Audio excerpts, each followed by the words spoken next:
Podquester time now. It is Podquester time.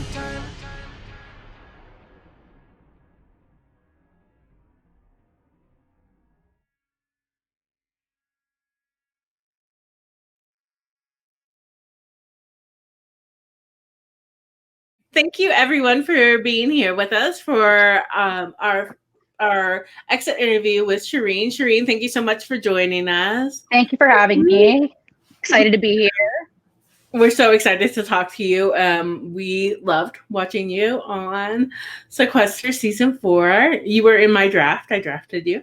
So sorry I let you down, or did I give you good like confessional points or anything like that?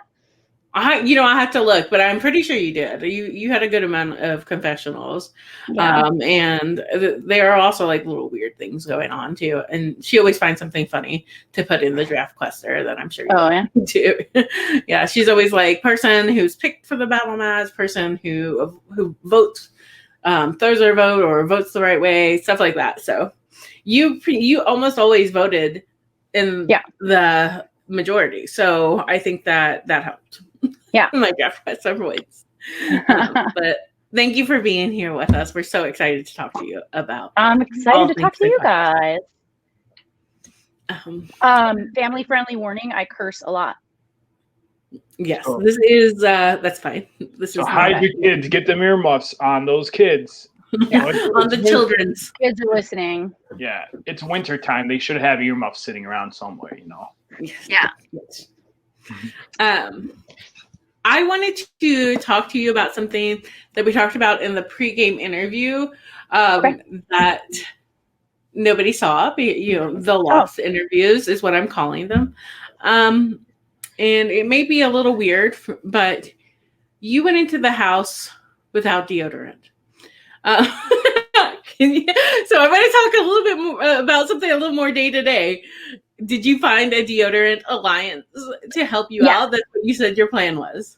So I completely forgot to take deodorant, and absolutely I did not want to go through this game without deodorant. And so I right away on day one of the first things I told people. I just started when I felt a vibe with someone. And the other thing is that I wear men's deodorant. I don't wear women's deodorant. And right away, Jacob Jones offered to share his deodorant with me. Right at that moment in time, ran downstairs, grabbed his deodorant for me, brought it back up, didn't care that we, swapped armpit Eskimo brothers. I don't know what you call that. And then there was a round, and then round 2, I think, I forgot to get his deodorant. And then I was worried. And both Rachel and Jacob were generous enough to smell my vicinity and give me the thumbs up that I didn't smell bad. So should players have extra deodorants around so they could just hand it out and be like, hey, don't worry, I got you. Deodorant Alliance, here we go. Here's some more deodorant. Yeah, I mean, people were pretty cool about it. And production was pretty cool. I probably could have asked production to buy me one, but I didn't want to put them out or anything. And like I said, Jacob was real nice to share it. So, but yeah, it's a bond. It's a bond. Money can't buy that bond. So why would I have production fix it? Yeah. Yeah. So you used it to your advantage. Well, it was more he had a bigger piece of my heart up front for sharing it with me. I was willing to go to bat for him a little bit more up front for it. Well, you couldn't lose him. He had your deodorant. Yeah, you had to keep him so the deodorant was still in the game. Totally. Yeah. He knew it. He saw ahead. You can tell. I want to know, and I'm not sure how much you played in a mini, but I'm not sure how much. Oh, you played in a couple. You played in 2 minis. I think maybe a couple more, but I don't know how much you watched. What was your thoughts on the cast?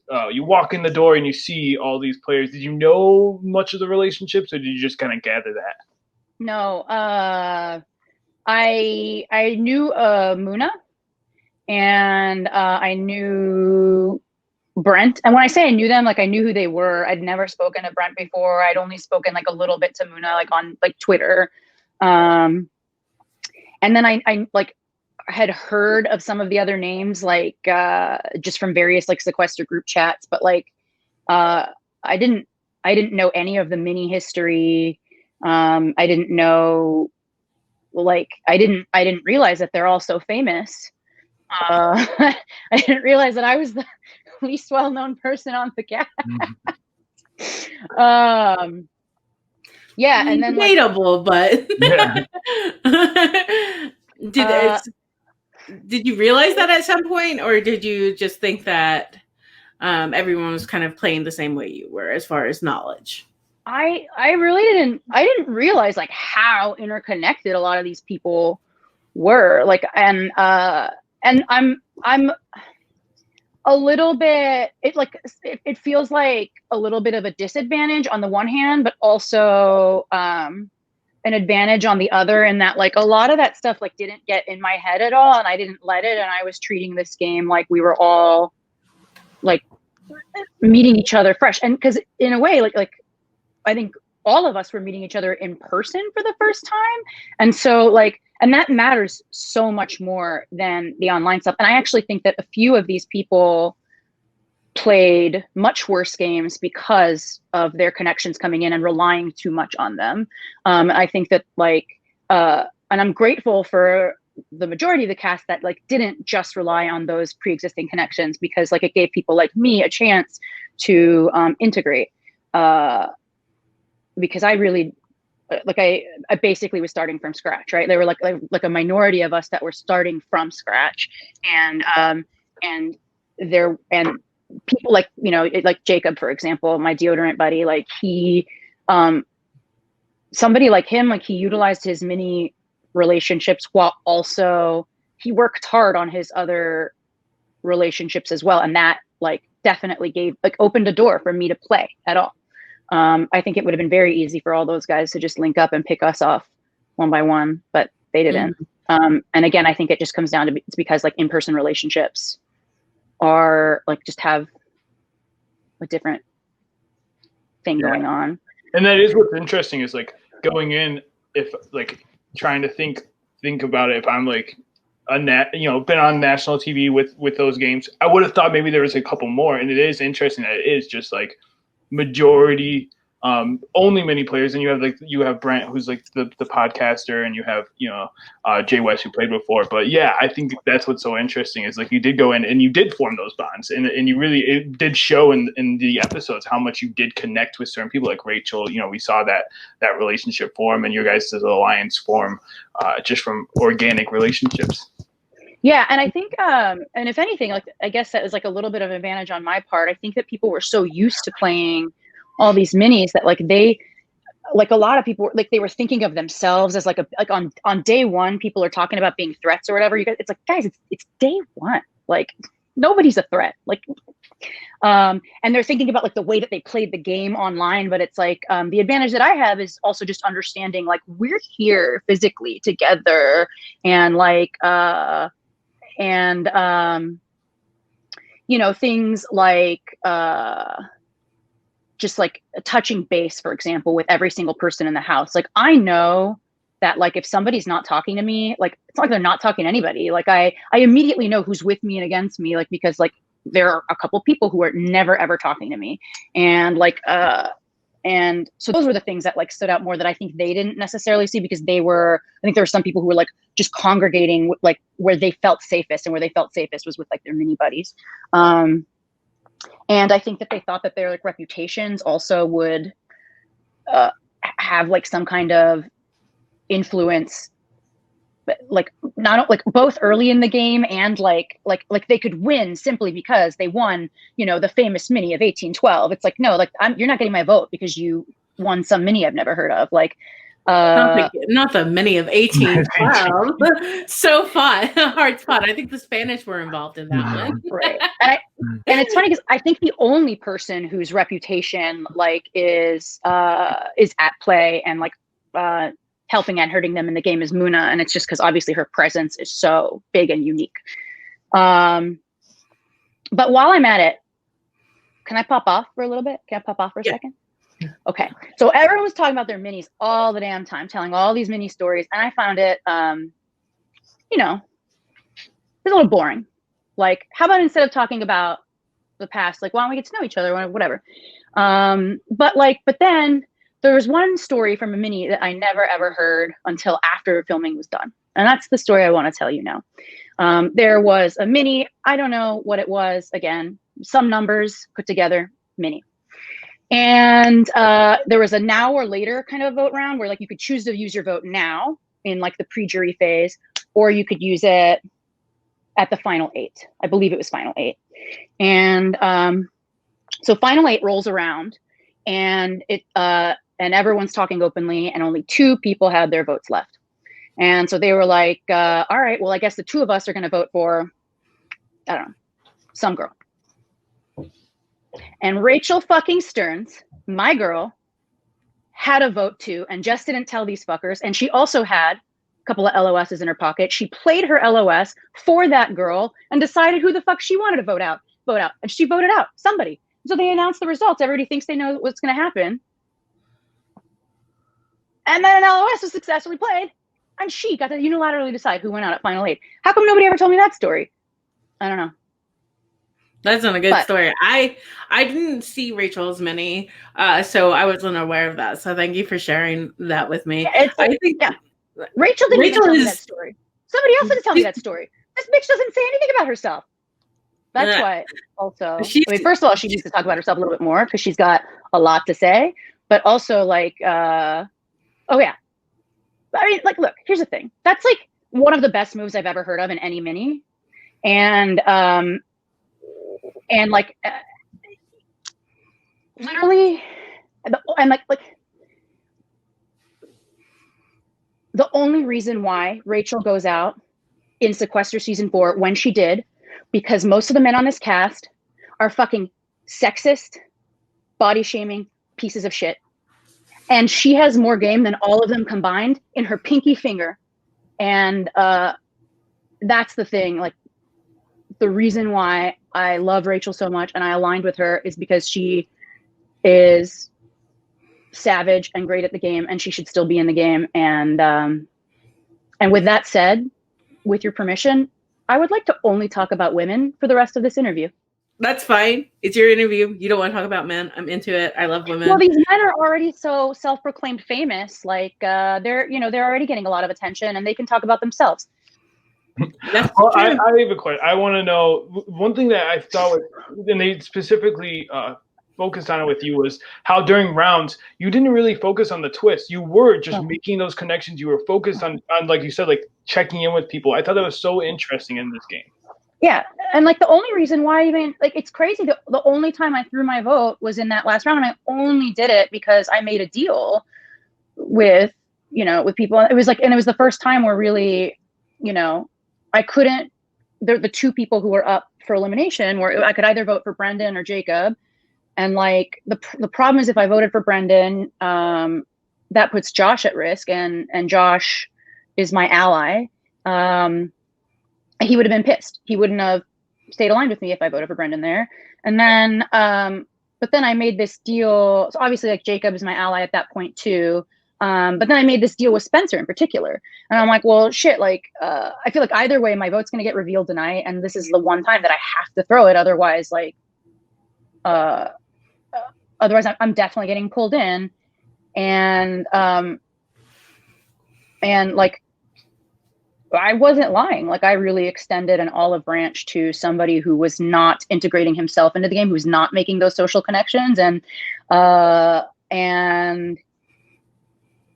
he didn't care. And so he wanted to choose me for whatever reason.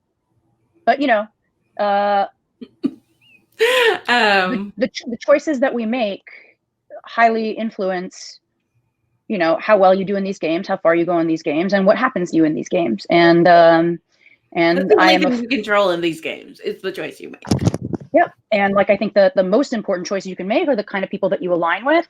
Like, I had allies that I only would form alliances with people that like had my back, that would keep my name out of other people's mouths. Like I did the same for them. Like we fought for each other. Like that was really important to me. And we saw Jacob doing that. We did see Jacob saying that he should not pick Shirin. Yeah. He was like over and over again. So certainly your Deodorant Alliance seemed to be holding up even within that circle. And I tell you what, like if I had actually gotten back into the game at that point with him, or like if the choice had been switched, whatever, I would have been, it was so smart on his part. Like I would have been so loyal to him to the end of days for doing that for me. Like, and like you want to be the kind of ally that attracts allies. Like you want to be that. And that's why I don't understand these people that go around. I think that like there was like a trend in minis to make threats a lot. And like you can even say on a show, like I'm not somebody you threaten. Like that makes me really not want to work with you. Like if you're the kind of person who, even like in the safety exile rounds, like a lot of people are saying like, well, if you're exiled, you want your allies to be exiled with you because that gives you safety in that. But then you're just like increasing the chances that either you or one of your allies gets eliminated because of the battle choice as well. I was aligned with people that like we were all trying to get each other into the safety, and then also like you're independent enough to like save your own ass like when you're in exile, or like their friends like in exile can help you, whatever the fuck it is, right? Well, and you guys did like there was like I think about like the detective twist. Like we saw you and your line, like you guys were like a pod almost that were like a unit thinking about these twists, thinking about everything as a group. And I think that's one of the things I think about with you is that it's like it's so different than how everyone else was thinking about it. Oh, thanks. Yeah. That reminds me. So I want to talk a little bit about some of the alliances you made. I was a big fan of what we now know as the Seasoned 4. I thought that was the cutest name ever. I freaked out when they told me that. I loved it. I was dying. Can you talk about how that relationship formed and what kept y'all so strong despite the many, what is it, throws and arrows is what they say in Hamlet? Like a lot of alliances were being made on day one. So that was just one of many. But like the four of us came together and like it felt more genuine. There was a lot more positive energy in the room. And then like for me, I ended up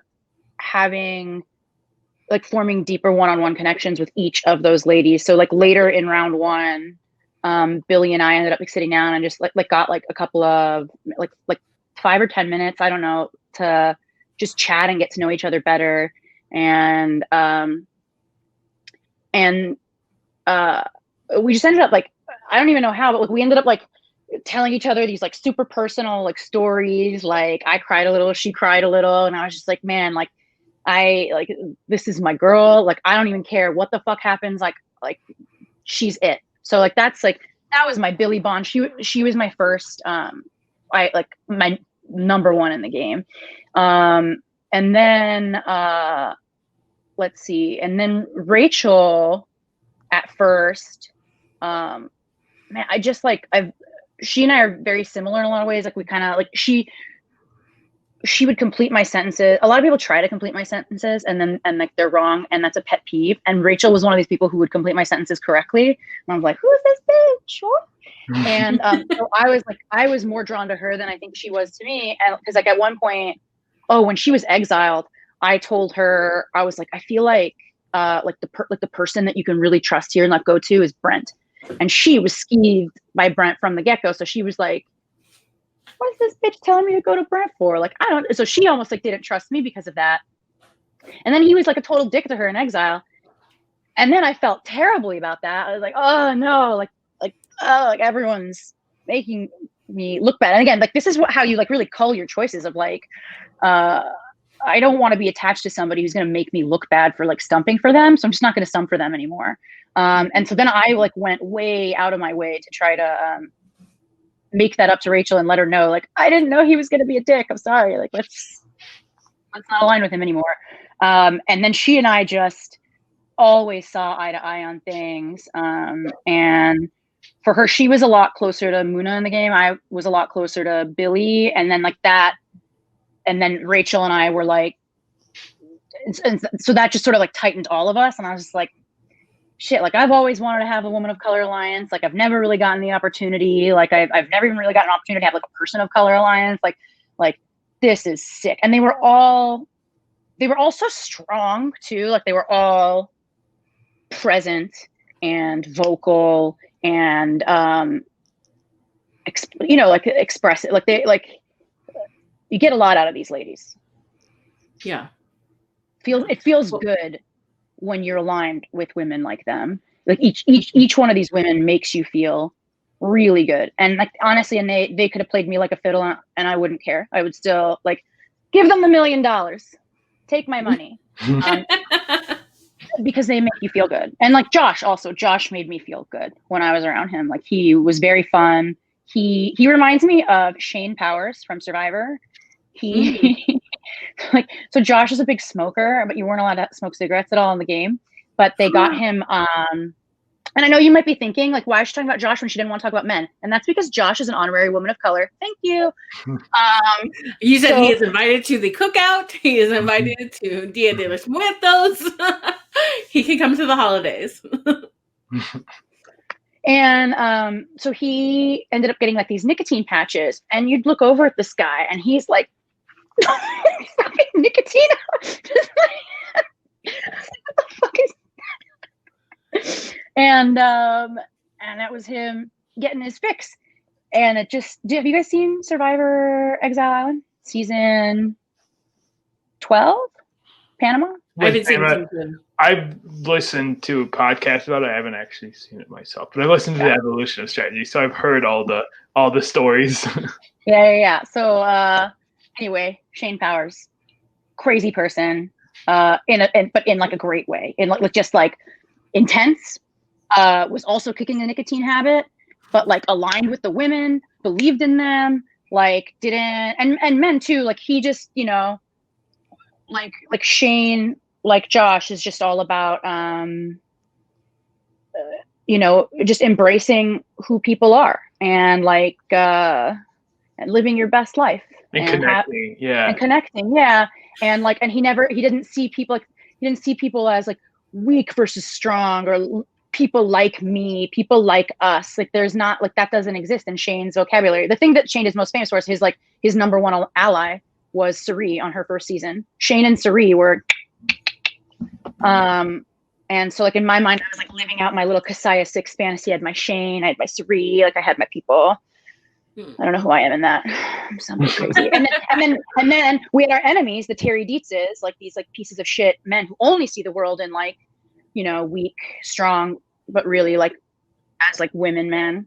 And guess what? Like the Terrys don't win. Terrys, nobody likes them.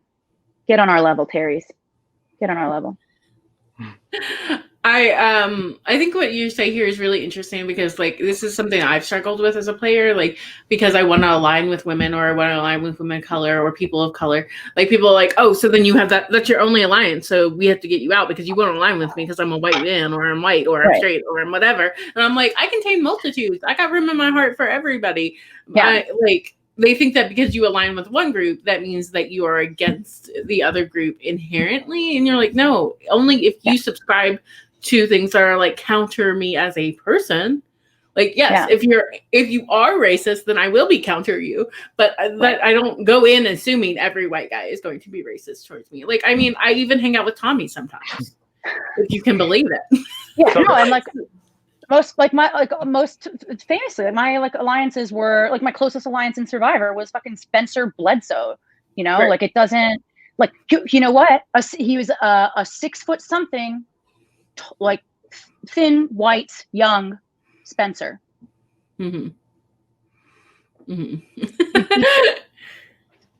It's not even the name that prejudices you. Like I agree. It's about the action. It's about the opening yourself up to work with me. Yeah. Like just because I will have other alliances, guess what? So will you, bro.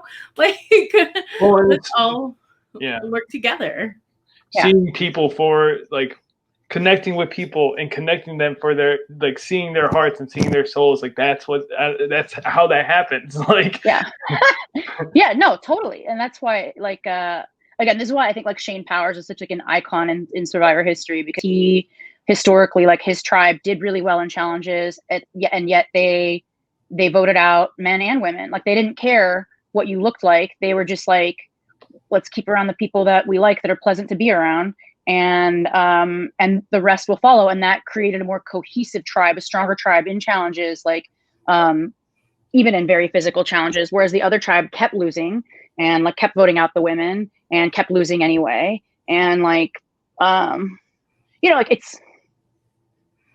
you're not playing a real game that way. Like, you're not having as much fun that way. Like I like the fun. I like the people that have fun. I like people who are fans and want to play. But right. I think that, we look at how you went out, and it was like an absolute tragedy that we lost both of you in the same round. And Muna was already in jury, so 3/4 of the season 4 were in jury at that point. And then you had this battle match opportunity. And again, I might ask some questions where they answer. If they're men, you can be like, I don't want to talk about it. But it's also open to being women. If you had won the LOS and you couldn't give it to whoever was going back in, who would you have wanted to give it to? Oh, I easily would have willed it to Billy. At that point, I was just really worried for Billy, because, like, especially once me and Rachel were out, I was like, look, I have utmost faith that she has, like, the best social game. Like, even Jay West was saying on day one, like, we got to be worried about Billy because she's got the best social game. Like, so I have faith that she can do well, but I'm so terrified for her at this point. Like, all her like number one allies are out now. Like, I am more concerned for her, and I was worried watching that episode, because that was also when she had the blow up with Brent, and it painted a huge target on her back. So I understand that you were concerned. I was concerned. And then we had 2 weeks to just think about it. We just had yeah. But if you had gone back in, what was your long-term plan? Yeah, I mean, I think that I would have regrouped with the people that I was feeling good. Like I said, like, I would have regrouped with, like, at that point, I would have been very loyal to Jacob. I at that point in the game had been really good with Marcelo and Natalie. Although when Natalie threw me under the bus, like, I felt like it's like, because we had been working together really well, and I think that I can tell that she feels like she was in the bottom, like, for the first several rounds, but she literally was never at the bottom, ever. Like, she and in part because, like, we, like, the season 4, like, we considered her part of, like, a girls' alliance with us, like, and you even see Billy, I think, is it last episode, like, say to her, Shirin was like your biggest advocate. I really was, like, I was really going to bat for her, and speaking highly of her. She did get voted out once, right? She voted herself out because she threw her vote. She should not have gone there, because it would have tied it up with Spencer, and then Spencer would have gone home. People were just throwing their votes. Yeah. Like, no, but I'm saying, like, that's probably why she felt like she was on the bottom. But she didn't even. But it's crazy because she didn't also know where the realized vote played. Oh, right, okay. but like, yeah, and then other people lied to her, but I didn't lie to her. Like, me and Rachel clocked where all the votes went, and we told her, and like, we were always very open with her.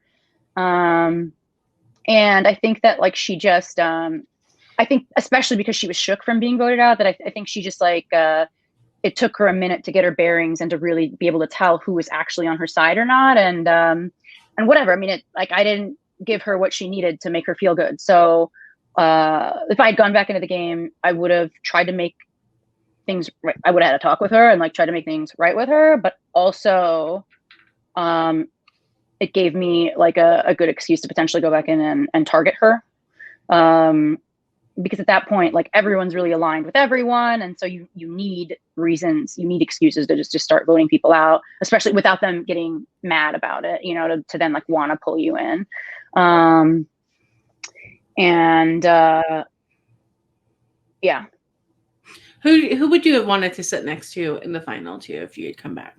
Yeah, I would have sat next to literally anybody, because I had, I was playing a very loud, like, I was very vocal in the house. I was very visible in the house. And that was, like, and that was in part it's partly like a intentional strategy, because like I know you can't just be like super quiet all the time, especially as a woman, and then expect to win at the end. Like they need to see that like you're there. You need to be more of like a Sandra, like and I firmly believe in that. But also just because of the Survivor thing, like most of these people were big Survivor fans, and so for example, in between rounds, like there were times when people would like production would let them ask me about like certain Survivor like mechanics or Survivor questions, stuff like that. And so I was already visible anyway, just as like the only reality TV person on there. And I guess all that to say, I felt like I had like a fighting chance to win against literally anybody in the game because of how visible I was and what I was doing with that visibility. Who would I want to sit next to at the end? One of my girls. Yeah. Anyone. Yeah. Like honestly, if any one of us could get to the end, like I don't even care if like I get taken out by them. Like if one of us wins, I win. That's it. I'm lucky. Like I've been on Survivor twice. 1 point, however many times. Not to say that I didn't wasn't super I was obviously very competitive, and like I definitely would want to win. But I'm also at a point in my life where like I've got to do some pretty cool things, and if it's like more meaningful for if it like for Muna or a Billy to win, then like that's equally as important to me. Do you think your like your gameplay switch from Survivor to Sequester? Like did the way you think about the game, the way you look at the game change? Yes. And there are two key differences. So one is just that like in Survivor I never really got to play because like right off the bat I was just fighting for my humanity. Like people didn't treat me like a human being ever. So, and in Sequester, that wasn't the case. Like I was treated like a 3D full-fledged human being from the get-go. And then, but secondly, I was way more of a game bot going into Survivor. Like as a viewer, you don't realize like the importance of these like emotional connections with people that like really, it makes it look like the first person to like nail down an alliance is like, that's the alliance that gets to the end. It's like, no, actually like, that's the edit, right? Like what you're actually seeing is like people are having their little moments, they're whatever, and then they're locking it down. And yeah, and that's why I just like, I think that at the end of the day, the social connection is what's going to make people keep you or boot you. Like, I think people are even like blinded by their emotional connections with people often. And so that's something that I was intending to capitalize on. I want to ask you, let's switch a little bit to watching this season. Has there been any like confessional or any player that you were like, I did not know they were playing that hard, or I did not know what they were doing, or like seeing it back that you were really surprised by?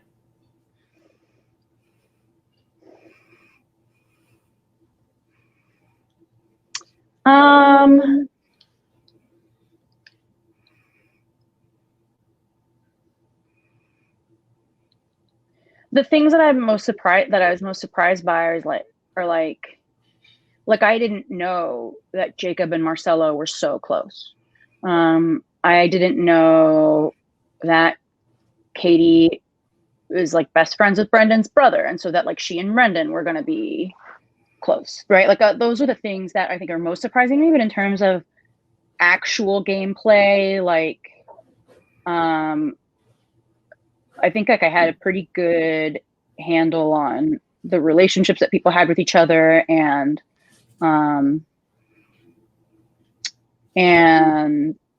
the kinds of games that people were playing. And I think that like it that kind of thing becomes more obvious, especially like as votes get revealed and like you realize. So like that the vote where Natalie actually gets voted out, that was such a big revelation in terms of who's actually with you, who's actually voting the way they say. So like that really painted to me like who was throwing votes, for example, it it hurt my relationship with some of the men because it was so obvious that they threw their votes that round. And that also is what made me double down on my women's alliance. Because I knew that like, it was like the women and Marcelo too. And that's what made me double down. I was like, oh shit. I didn't trust Marcelo up until that point. When Marcelo said that he voted for Spencer, I was like, oh shit, I could fuck with this guy. And so that's why then in that round, like I went and just like really locked things down with him, and he could feel my energy. And that's when you get that confessional from him where he's like, oh shit, sorry, Shirin, I didn't mean to say all those mean things about you. And it's true. It's just because like he was tuned in to, like, prior to that, I wasn't giving him myself, and post that, look, I really was, and he could feel it. And I think it's pretty obvious if you're paying attention. Was there like we hear about the season 4, all that stuff. Was there a fun moment with you guys that we didn't see on the show? Like something that you just go back and laugh or smile about? I mean, like this one, this is not, I think, what you're looking for, but take it. It's like one of my favorite memories.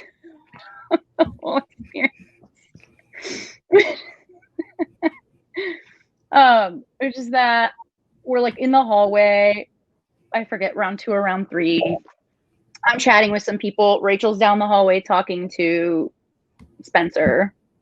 And then all of a sudden, like, she's walking up to me and I'm like, oh, hey, what's up? And Spencer like yells down the hallway, like, hey, I was in the middle of a sentence. I was talking to you. And she was like, oh, I just didn't think it was important. Oh my gosh. You like shared.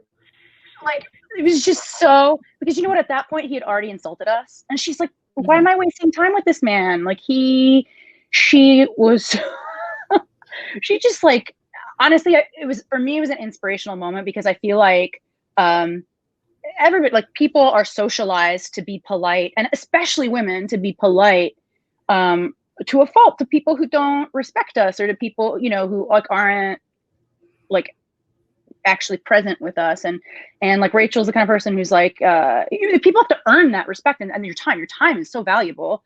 And Rachel, like, you know, like wasn't wasting her time. Yeah. And for me, it was really funny. It's still really funny to me. But more than anything, it's like, it was inspirational because I think that it's about people standing up for themselves in whatever way they know how to do it. I think it's really interesting because I think a lot of people might compare that to when Spencer told Muna he wasn't going to talk to her and not recognize the differences in what happened there. Like, this is beyond game, right? Like, he didn't, like, Muna, like, threw a vote his way or something. That's different than telling somebody that they are weak. And telling, like, making judgments about them and making threats. And of course, there's also a big difference in, like, power structures there. And also social, even if we're going to talk just game, there's a difference in social capital. Muna has a lot of social capital. Yelling at Muna, who has a ton of social capital, is not a good game move. Yelling at Spencer, who has 0 social capital, is not as risky. Am I saying it's a good game move? No, but I'm saying I understand it on a personal level, and on a game level, it's not going to hurt you to alienate somebody who not only already dislikes you, but has 0 social capital with other people, right? Like, it's, if you say, you know, Spencer yelling at Muna was a bad idea, it's not just because he alienated Muna. It's because Muna was able to go then and be like, fuck this dude. And everyone said, oh, Muna said, fuck this dude. I guess we fucking this dude. I guess he's over. Like, canceled. You know what I mean? So, well, and that's the thing also, like, with Rachel, because Rachel was probably like the most, I think people just like, because people were so in like their heads about who's a big threat and who's a big name. And like, I think Rachel was seen as someone who, like, she wasn't seen as threatening at all, even though like she also had tremendous social capital in the game. And specifically because she didn't have like a big name, No, like, and therefore nobody was threatened by her. Like, she was in a wonderful position in the game. Like, everybody liked her and wanted to work with her. Well, if we look at that first round, I mean, Yeah. Josh was targeted because he wasn't well known, and people were like, Josh. But Rachel, also someone who was not as well known, was able to not even get targeted because I think she did such a good job of connecting with people in that first couple of rounds. Totally. Yeah, absolutely. And not that Josh didn't. I think Josh did good afterwards. I think he was looking for an LS a little Yes, early. Josh integrated himself there. That was so funny because Shirin, you were the one who threw Josh under the bus there, and I don't know if he knew that at the time. So that was such a funny thing to see. Yeah. Yes, that's right. When I had that conversation with Josh, where I was like, "Look, you're the easy vote, but like, I'm gonna go and fix this for you." I owned it with him there too, because I didn't want to get back to him like as if I'd been deceiving him. I was like, I was a part of that. Like, it was a group of us. Like, maybe I didn't take full credit, but yeah, it was definitely me. And you said, let me, but I mean, like, especially like you said, a lot of people are Survivor fans. You played on Survivor. That's a classic Survivor misstep, right? Being the first one to go and look for the hidden immunity idol, or in this case, the LOS, is like is a classic misstep. So early in the game, it's easy to point those things out and be like, "That's a reason." Well, and for me in particular, I was like, oh shit, I'm the only reality TV person here. Like, that's such an easy reason to vote me out, if absent of any other reason. So like, that's why I really needed a vote out there, like a first boot target out there, like right away, just so I had time to like integrate myself with people, and not be an easy vote myself. Yeah. And then it's funny because I guess like it just turned out that nobody was looking at me as like an easy vote to begin with at first, which was like pretty cool. I don't think anyone was even the most famous person on the cast, Brent. Nobody was looking to like vote him out either. Like, it was, people were looking for better reasons to vote people out, which was nice. But Josh, look, I mean, and I, like, I would say this to Josh's face too. Like Rachel does a better job, like, in her first impressions with people and like socializing with people up front than Josh does. Like, Josh forms really good relationships with people, but it's like awkward at first. And I was one of the people who, like, I went out of my way to get to know him, and like immediately hearing his story and about he has a daughter and she's the fucking cutest. And like, he told me like this story about like his daughter's name is Lilia. And so he lived in Scandinavia somewhere. Was it Norway? Anyway, so like the way that like you spell Lilia, so it's a Scandinavian name, and the way that you spell it there is Lilja. And he was talking about like how when she was born, like they wanted the name for the Scandinavian roots, but then they were going to spell it differently, and all of that. I was just like, wow, what a nerd. I love that. Like it was like my kind, like my specific kind of fucking nerd.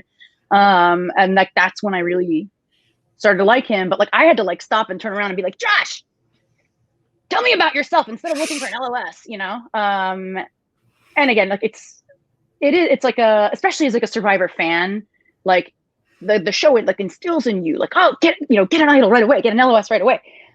So I don't fault him whatsoever for doing that, but like Rachel couldn't be bothered about that shit. She was really like, who are you? Hello. Hi. and everyone just like loved her right away, and nobody was threatened by her. And so like it was like and they should have been. Like I said, I think that she's probably the most strategic player in the whole cast. And so like they should have been terrified of her. And also because she's like so loyal, and so it's like you want to get in with her right away, because if you're not in with Rachel, like she's like, there's no gray with her. She's very in or out, but if you're in, you're in. If you're in, you're in, and she's like, she's gonna do it for you. Yeah.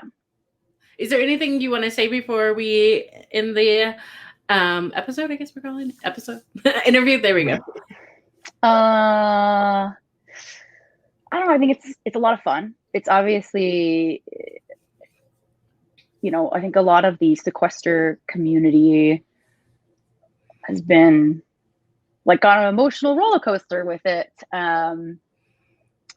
but I can say for me that like it was very fun. It was very healing. You know, it was a very diverse cast, and I think there's like some criticism of the fact that like it only takes one shitty person to like ruin it for the rest of us. But like it actually like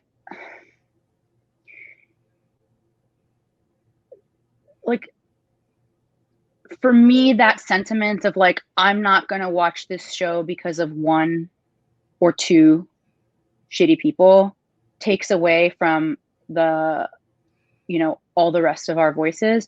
And I think that like so many other people have beautiful voices and that they're expressing. I'm really proud of, I made my friends watch this. Like I'm notorious for telling my friends not to watch my first season of Survivor. Like I think it's an ugly season.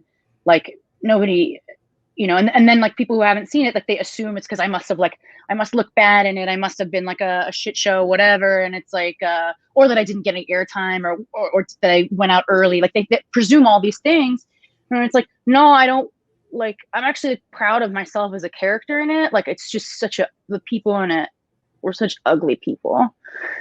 And like, I don't want to relive that. And I don't want them to ask me about that. And I don't want that to like color the way people see me either, that I had to like live through that. Like, just accept that, like, it was my live stream to go on. I got on, I did well. I went far and like, can we just appreciate that for this? When I got back from Sequester, I was like, everybody needs to watch it. It was so much fun. And like, I had to tell people, I'm like, it has nothing to do with how far I went. Obviously I went on round 4. I didn't last that long, but like, I was very proud of myself and the way that I played. I was proud of the allies that I made. Like I was proud of like the way my allies played, right? Like I had a lot to love about this experience. I've said this before, but I'll say it again, right? Like we had the same number of Black women as we had straight white men. Right. Like, and not only that, but these Black women, like we don't see Black women like this. Like we have like 3 total, like these aren't like stereotypes. Like these are 3 totally different kinds of women and they're all different from each other, that alone. Right. And like, and we don't see women like this like in TV. And then, you know, like I'm just like, I was just so lucky to be able to play with this like diverse cast of people and to love most of them, but not all. All right. Well, thank you so much for joining us, Shirin. We cannot wait to see more confessionals, more looks, and more from you in the jury and beyond. So a little teaser, latex is coming your way. Oh, shit. I'm ready for it. Well, thank you so much. And thanks to everybody for watching. And then Podquester music. Boop, boop, boop, boop, boop.